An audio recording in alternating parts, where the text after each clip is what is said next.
Hi, எல்லாருக்கும் வணக்கங்க. இது நம்ம சேனல் தீரன் விலாக்ஸ்.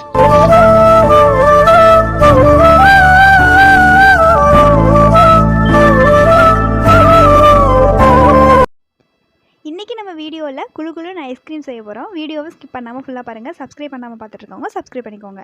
இன்றைக்கி வந்து நான் 1 லிட்டர் அளவுக்கு பால் எடுத்திருக்கேன். பால் வந்து நல்லா தண்ணி கலக்காமல் நல்லா திக்கான பாலை எடுத்துக்கோங்க.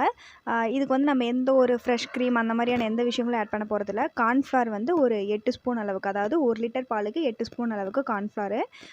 நான் சாக்லேட் ஃப்ளேவரில் செய்கிறதுனால சாக்லேட் வச்சுருக்கேன். சர்க்கரை தேவையான அளவு. இப்போ கார்ன்ஃப்ளவராக தான் வேணுமானா, இல்லை நீங்கள் மைதா மாவு, கோதுமை மாவு, அரிசி மாவு இதில் வந்து எதோ ஒன்றா நீங்கள் சேர்த்துக்கலாம். இதே குவான்டிட்டியில் இந்த அளவுக்கு எடுத்துக்கோங்க. இதில் வந்து இந்த கார்ன்ஃப்ளவரை வந்து கொஞ்சமாக பால் ஊற்றி கட்டி இல்லாமல் கரைச்சி வச்சுக்கலாம்.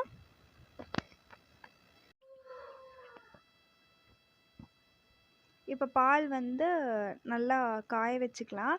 இதில் வந்து ஆடை வரும்ல, அந்த ஆடையெல்லாம் எடுத்துட வேண்டாம். அந்த ஆடையோடு அப்படியே கிளறிட்டே இருக்கணும். ஏன்னா நம்ம இதில் எந்த ஒரு க்ரீமும் ஆட் பண்ண போகிறது இல்லைல்ல, அதனால இந்த ஆடை இருக்கணும். அப்படியே வச்சிங்கன்னா தான் நல்லா திக்காக அந்த ஐஸ்கிரீம் நம்ம கடையில் சாப்பிட்ற மாதிரியும் அந்த கன்சிஸ்டன்சிக்கு கிடைக்கும். அதனால தான் நம்ம கார்ன்ஃப்ளவரும் கூட ஆட் பண்ணுறது. இப்போ இது நல்லா கொதி வந்ததுக்கப்புறமும் நல்லா கிளறி விட்டுக்கிட்டே இருங்க. கொஞ்சம் லோ ஃப்ளேமில் வச்சு கிளறி விட்டுக்கிட்டே இருங்க. அதுக்கப்புறமா நம்ம தேவையான அளவுக்கு சர்க்கரை ஆட் பண்ணிக்கலாம்.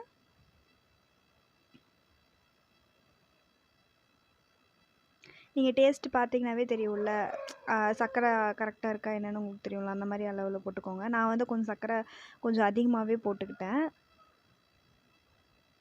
இப்போ வந்து நம்ம சர்க்கரை போட்டு கிளறினதுக்கப்புறமா அந்த கார்ன்ஃப்ளவர் கரைச்சி வச்சுருக்கிறோம்ல, அதையும் இது கூட சேர்த்து கிளறலாம். கார்ன்ஃப்ளவர் மாவு அந்த கரைச்சி வச்ச பால் அதில் சேர்த்ததுக்கப்புறமா நல்லா திக்காக ஆரம்பிக்கும், நல்லா கெட்டியாகும்.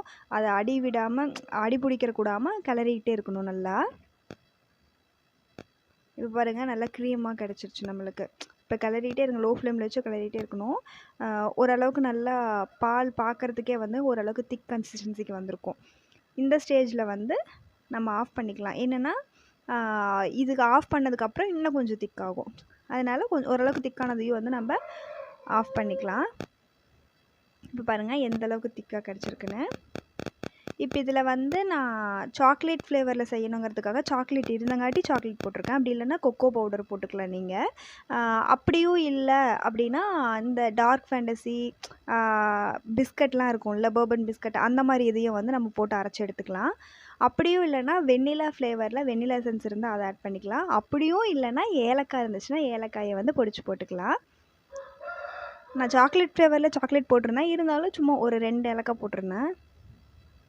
இப்போ வந்து நம்ம இதை வந்து ஜாரில் போட்டு நல்லா அரைச்சி எடுத்துக்க போகிறோம்.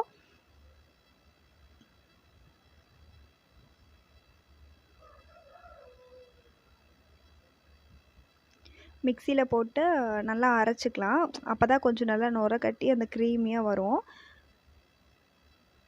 இப்போ பாருங்கள் எந்த அளவுக்கு நல்லா நுரை வந்திருக்குல்ல. இதை வந்து நம்ம பிளாஸ்டிக் டப்பா, டைட் கண்டெய்னர் அந்த மாதிரி ஏதோ ஒன்றில் வந்து போட்டு ஊற்றிக்கலாம்.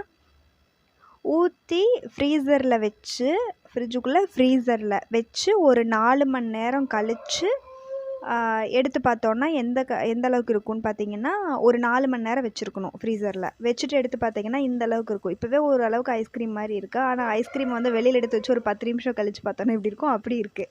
இப்போ இதை என்ன பண்ணலான்னா, இதை மறுபடியும் ஒரு டைம் வந்து அரைச்சி எடுத்துக்கலாம்.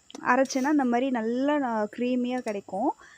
இப்போ இதை வந்து மறுபடியும் ஊற்றி வச்சுட்டு ஒரு 4 மணி நேரம் 5 மணி நேரம் கழித்து பார்த்தீங்க அப்படின்னா உங்களுக்கு கடையில் வாங்குகிற மாதிரி சேம் பர்ஃபெக்டான அளவில் ஐஸ்கிரீம் ரெடி ஆயிரும். பாருங்கள் எந்த அளவுக்கு திக்காக நம்மளுக்கு ஐஸ்கிரீம் கடையில் வாங்கினோன்னா எந்த கன்சிஸ்டன்சியில் ஐஸ்கிரீம் கிடைக்குமோ சேம் அதே மாதிரி இருக்கும், டேஸ்ட்டும் அதே மாதிரி இருக்கும். இதுக்கு வந்து ஸ்கூப் இந்த மாதிரி கரண்டி இருந்துச்சுனாவே போதும், கரண்டியில் எடுத்தோம்னாவே அழகாக வந்துடும். பாருங்கள் ஐஸ்கிரீம் நம்மளுக்கு ரெடி ஆயிடுச்சு. இது நீங்கள் வீட்டில் ட்ரை பண்ணி பார்த்துட்டு எப்படி இருக்குன்னு சொல்லுங்கள். வீடியோ ஃபுல்லாக பார்த்ததுக்கு தேங்க்ஸுங்க. டாடா. என்றும் அன்புடன் தீரன் விலாக்ஸ்.